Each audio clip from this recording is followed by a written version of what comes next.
चाणक्य और कौटिल्य, क्या वे सचमुच थे? इतिहासकार डॉ रुचिका शर्मा और अन्य कई विद्वानों का ये मानना है कि चाणक्य और कौटिल्य नाम के व्यक्ति शायद वास्तविक इतिहास में नहीं थे, बल्कि वे काल्पनिक फिक्टिशियस या कई लोगों के को मिलाकर बनाए गए संयुक्त चरित्र कॉम्पोजिट कैरेक्टर हो सकते हैं।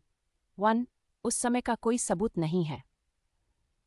इतिहास में किसी व्यक्ति के होने का सबसे बड़ा सबूत वे चीज़ें होती हैं जो उसके समय में लिखी या बनाई गई थीं। अशोक के शिलालेख। मौर्य वंश के सबसे प्रसिद्ध राजा अशोक ने पूरे भारत में पत्थर के खंभों पर अपने नियम और जीवन के बारे में लिखवाया था। इन शिलालेखों में, जो चाणक्य के समय के करीब के हैं, कहीं भी चाणक्य या कौटिल्य का नाम नहीं है। यूनानी राजदूत।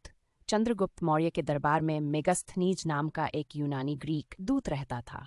उसने भारत और मौर्य साम्राज्य के प्रशासन के बारे में लिखा, लेकिन उसने भी कौटिल्य नाम के किसी प्रधानमंत्री का कोई जिक्र नहीं किया।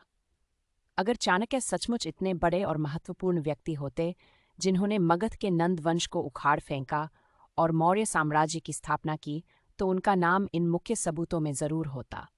उनका नाम न होना ही इतिहासकारों को शक पैदा करता है। डिया, कहानियां बहुत बाद में लिखी गई। चाणक्य और कौटिल्य की जो भी प्रसिद्ध कहानियां हम सुनते हैं, जैसे कि उन्होंने चंद्रगुप्त को बड़ा किया, नंद राजा को हराया और अर्थशास्त्र नामक किताब लिखी, ये सारी कहानियां मौर्य साम्राज्य के खत्म होने के कई सौ साल बाद लिखी गई। बौद्ध और जैन ग्रंथ। चाणक्य की कहानियां 66 ईसवी से 62 ईसवी के बीच लिखे गए धार्मिक ग्रंथों जैसे महावंश बौद्ध ग्रंथ में मिलती हैं। नाटक मुद्राराक्षस नामक प्रसिद्ध संस्कृत नाटक भी मौर्य काल के बहुत बाद में लिखा गया था। इतिहास कहते हैं कि इन कहानियों को बाद में बनाया गया ताकि ब्राह्मणों को सम्मान मिले। उस समय के समाज में एक ब्राह्मण चाणक्य को राजा का मार्गदर्शक और असली शक्ति दिखाने के लिए यह कहानी बनाई गई होगी।